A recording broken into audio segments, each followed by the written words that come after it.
Most horror games back then were just action games with spooky themes, but Splatterhouse, on the other hand, took the same formula but was actually able to invoke a little bit of fear.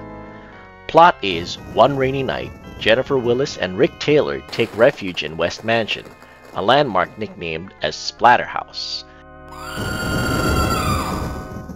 Once they enter the mansion, Jennifer lets out a scream, and Rick suddenly awakens in the basement and is resurrected by a mask called the Terror Mask, or Hell Mask, that gives him supernatural powers. The game's graphics and theme are pretty creepy on its own. Even the death animations are gross, such as chopping enemies in half or smashing them in the wall. In a nutshell, this game is pretty violent and gory, but it just fits the game's title of Splatterhouse. The bosses are pretty unique too. Biggie Man would be the best of them all since it's a dude with a bag over his head and chainsaws for hands. It's a pretty short game, and oddly enough, its difficulty is very balanced for an arcade game. The game only ever gets cheap at stage 6, where you have to destroy the mansion's heart. Other things to note are your moveset. All you get is a punch, kick, and slide, which is very tricky to do. There's a giant cleaver, a stick, an axe, a shotgun, and some projectile weapons. Not many of these weapons ever reappear. They only appear on their designated stage, such as the shotgun that you use against Biggie Man. It's also a little cinematic.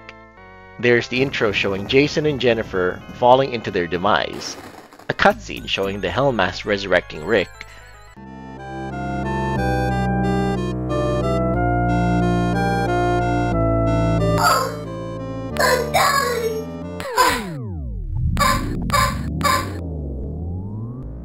Later in the game, you're then forced to fight Jennifer.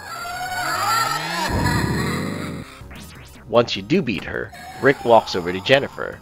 She thanks Rick before vanishing into thin air.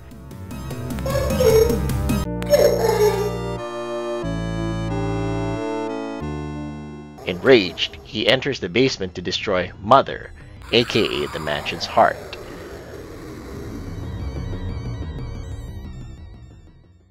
Once Mother has been taken out, the mansion then bursts into flames. Rick makes his escape only to come across a grave. The mask releases spiritual energy summoning hell chaos.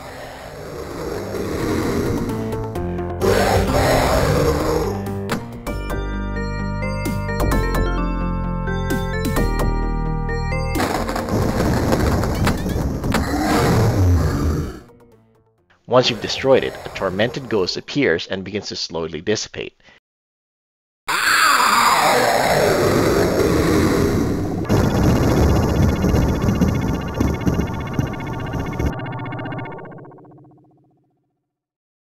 The endgame shows the Terror Mask exploding and Rick walking away from the burning remains of West Mansion. It's a very bittersweet ending since Rick couldn't save Jennifer, though once the credits finish scrolling, it shows the Hell Mask reforming, laughing at the player, before showing the text, "End."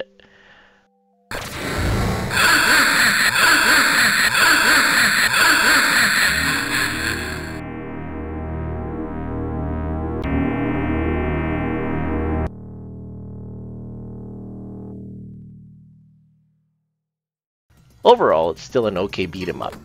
Gameplay is pretty simple, but your moveset is pretty bland. The difficulty is pretty balanced, though more hearts would have been nice, still, instead of just 5. The difficulty only ever spikes once you reach the mansion's heart. The game's visuals, creepy graphics, and violence on the other hand are what made it stand out. With regards to the TurboGrafx 16 and PC Engine port, the PC Engine has the edge here, mostly because it isn't censored. The US release turned the mask into purple, most likely to avoid Rick from looking like a certain masked maniac, aka Jason Voorhees. There's also the censorship of the church. All religious symbols were completely removed. The upside-down cross you had to fight has been swapped for a head as well. Other than that, everything else is much the same.